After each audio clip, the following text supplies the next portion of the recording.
अच्छा सुनो ना, रक्षाबंधन आ रहा है, चलो साथ में मिलकर बनाते हैं ये केसर कलाकंद। देखने में कितना ज़्यादा रसीला दानेदार दिख रहा है ना।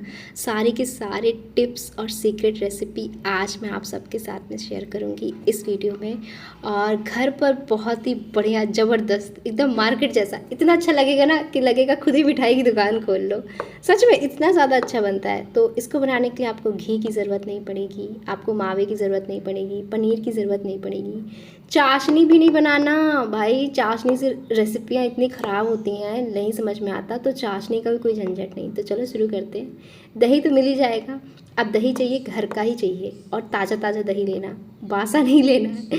बासा का मतलब जैसे ऐसे खट्टा खट्टा दही नहीं हो जाता है, खट्टा खट्टा नहीं लेना है, वरना पता चले कलाकंद हमारा खट्टा खट्टा बन करके तैयार हो गया। तो यहाँ पे जो दही मतलब लेना है उसको मेज़र करके दिखा रही हूँ, 1/3 कप जितना ये दही लेना है। और इसको प्यारे से बर्तन में डाल देंगे और इसके अंदर हम डाल देंगे दही। 1/3 कप मैंने घर का लिया है दही, और खट्टा दही नहीं है।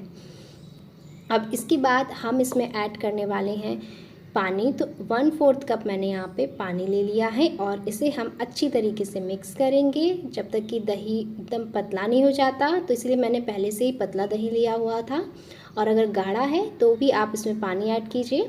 और अब हम देखिए, क्योंकि केसर कलाकंद बना रहे हैं तो इसमें मैं केसर डाल दूँगी। अगर आप चाहें तो केसर की जगह इलायची कलाकंद बना सकते हैं, इलायची पाउडर डाल के।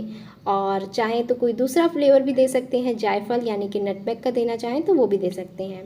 अब हम इसे कवर करके 10 मिनट के लिए छोड़ देंगे, ताकि इसका कलर बहुत ही अच्छा सा आ जाए और फ्लेवर जो है वो सारा का सारा दही में आ जाए।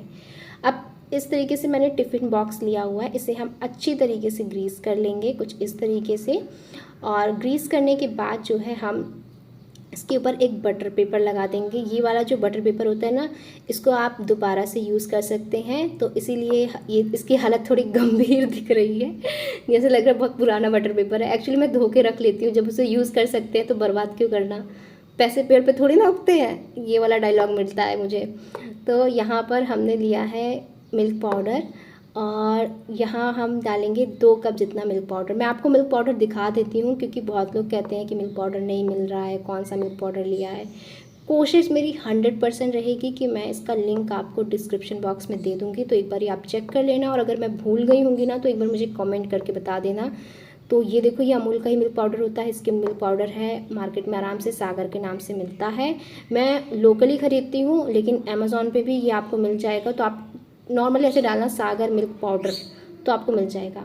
और 1 कप हमने इसमें पानी डाल दिया है। मैंने डायरेक्ट सारा का सारा पानी डाल दिया है, क्योंकि मेज़रमेंट एकदम परफेक्ट है कि 2 कप मिल्क पाउडर में आपको 1 कप पानी डालना है। आप बिल्कुल ऐसे चलाओ जैसे मथानी चलाते हैं, जैसे मथानी समझ रहे हैं ना, मथानी बोलते हैं हमारे यहाँ, तो मक्खन निकालने के लिए जैसे करते हैं।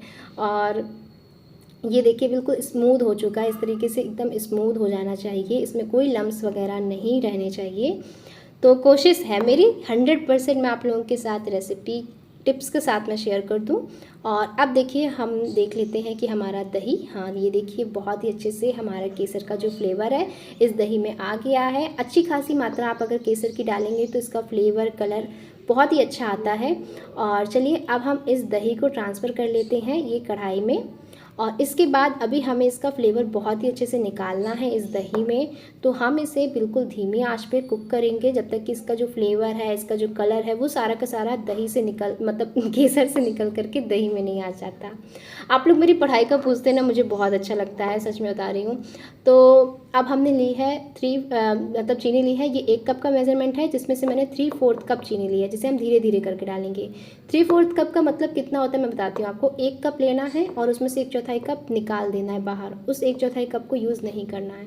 तो उतना होता है हमारा 3/4 कप, यानी कि 3/4 कप। बहुत बारी आप लोग मुझसे कमेंट में पूछते हैं कि 3/4 क्या होता है, 2/4 क्या होता है। तो मैं अच्छे से आप लोगों को बता देती हूँ ताकि कोई दिक्कत ना आए। धीरे धीरे करके चीनी को डालना है, एक बार में चीनी को नहीं डालना है। धीरे धीरे करके डालेंगे ना तो ये एकदम से पतला नहीं पड़ेगा, और क्या होगा कि केसर का जो कलर है वो अच्छे से निकल करके बाहर आएगा, फ्लेवर्स बाहर आएंगे। अब इसे अच्छी सी एक बॉयल दे दीजिए बढ़िया तरीके से, ताकि इसके फ्लेवर्स बिल्कुल इसके अंदर निकल जाएँ। क्योंकि एक बार ही अगर ये मिल्क पाउडर्स के साथ में पका तो फिर इसके फ्लेवर्स नहीं निकलेंगे, ये फटाफट से पक जाता है। तो फ्लेवर्स निकालने के लिए, कलर अच्छा लाने के लिए हम इसे इसी तरीके से पकाएंगे। अब ये जो मिल्क पाउडर था इसे हम मिक्स करेंगे। मैं इसी हैंड विक्स से मिक्स करती जा रही हूँ और गैस के फ्लेम को बिल्कुल धीमा रखना है। सोच करके भी मिल्क मतलब आप इसके लिए गैस के फ्लेम को तेज़ मत करना, नहीं तो ये फटाफट से बन जाएगा और दाना नहीं पड़ पाएगा, फिर आप कहेंगे कि मैंने बताया नहीं आप लोगों को, है ना। और दूसरी बात, इस एकदम क्लियर और साफ और सही बात कहूँगी, मैं आप लोगों से सामान नहीं बर्बाद करवाना चाहूँगी और ना ही मैं चाहूँगी कि रक्षाबंधन पे आप लोग डांट खाओ अपनी मम्मी की। तो सीधी सी बात ये है कि अगर नॉन स्टिक बर्तन हो तो बनाना, नहीं तो आप कोशिश करना कि जो भी बर्तन लो उसमें चीज़ें कम चिपकती हो, मतलब उसमें तेल वाला काम ज़्यादा होता हो। जैसे कि हमारे घर में कुछ आयरन के बर्तन होते हैं जिनमें पूड़ियाँ वगैरह अक्सर तली जाती हैं, तो उसमें चीज़ें नहीं चिपकती हैं। तो कोशिश करना ऐसा बर्तन लो, अगर इस तरीके से नॉन स्टिक पैन नहीं है तो, जिसमें आपका तेल का ज़्यादा काम होता हो, जिसमें चीज़ें कम चिपकती हो बेसिकली। तो इससे क्या होगा कि ये बिल्कुल भी चिपकेगा नहीं। ये देखो कितना अच्छा दानेदार हो रहा है ना। बस इसे पकने में ज़्यादा टाइम नहीं लगता, 5 से 7 मिनट तो मैंने बहुत ही कह दिया। ऐसे स्टेज आने में तो 3 मिनट ही लगेंगे और ऐसी स्टेज आ जाएगी। अब इसका दाना हमें छोटा करना है। तो ये हमारे पास है, क्या बोलते हैं इसको, ध्यान ही नहीं आता है कभी कभी इसको बोलते हैं मैशर। तो इसको डालेंगे और इसे अच्छी तरीके से मैश करेंगे। अब पता है मेरे साथ होता है क्या, मैं इधर दिन भर पढ़ाई करती रहती हूँ, फिर मैं वॉइस ओवर करती हूँ तो मेरा दिमाग एकदम क्या होता है कि कभी कभी याद ही नहीं आने लगता है चीज़ें। शायद आप लोगों के साथ ऐसा होता हो। तो ये देखिए कितना अच्छा इसका टेक्सचर आ गया है। बिल्कुल अच्छे से मैश कर लीजिए और एक बात, इसे बिल्कुल 100% ड्राई मत कीजिएगा, इसमें थोड़ा रस्सा रहने दीजिएगा। अगर आप इसे बहुत 100% ड्राई कर लेंगे ना तो ये उतना अच्छा सेट नहीं होगा और फिर बिल्कुल बहुत ज़्यादा बिखर जाएगा, दाने टाइट पड़ जाएंगे। मेक श्योर कि इसमें कम से कम 10% पानी रहे। देख रहे हैं आप, इस तरीके से ये रसीला रहना चाहिए। और ये अच्छे से बन करके तैयार हो गया है। अब हम इसे सेट करते हैं और सेट करने के लिए देखिए हमने बर्तन पहले से ले लिया था। ये हमारा जो हमने ठंडा किया है, पूरा तरह ठंडा नहीं किया है, लेकिन हाँ इसे हमने काफ़ी हद तक ठंडा कर लिया है। तो इसे हम ट्रांसफ़र कर देंगे। पता है मेरे पास इस तरह में ग्लास का कोई कंटेनर नहीं है। मुझे पता है कि प्लास्टिक के कंटेनर में नहीं डालना चाहिए गर्म, लेकिन मेरे पास इस तरीके का भी ग्लास का कोई कंटेनर नहीं है, मुझे ख़रीदना पड़ेगा। तो फिर मुझे मतलब मैं कोशिश करती हूँ कि ज़्यादा गर्म चीज़ें ना डालूँ प्लास्टिक के बर्तन में, कोशिश तो यही रहती है, बाकी ठीक है। तो पहले देखिए मैं पूरा फैलाया था, फिर मुझे लगा कि नहीं यार मुझे बड़े बड़े पीसेस मोटे मोटे चाहिए, तो मैंने एक जगह इकट्ठा कर दिया और ये देखिए सेट होकर के बिल्कुल तैयार हो गई है। तो हाँ, मैं पढ़ाई की बात बता रही थी कि आप लोग मुझे कमेंट करते हैं, मेरी पढ़ाई के बारे में पूछते हैं, मुझे बहुत अच्छा लगता है। तो बेसिकली मेरी कॉलेज की पढ़ाई ख़त्म हो गई है, अब मैं कॉम्पिटिटिव एग्ज़ाम की तैयारी कर रही हूँ, जिसमें मुझे पूरा का पूरा दिन लग जाता है। बस मैं रेसिपीज़ बनाती हूँ ताकि मेरा माइंड फ्रेश हो जाए, क्योंकि आप पढ़ते पढ़ते भी तो दिन भर नहीं पढ़ सकते ना। और ऑब्वियसली मैंने अपने मतलब लाइफ के 5 साल इस चैनल को दिए हैं, तो मुझसे छोड़ा भी नहीं जाता है। छोड़ती हूँ तो मुझे अजीब लगता है।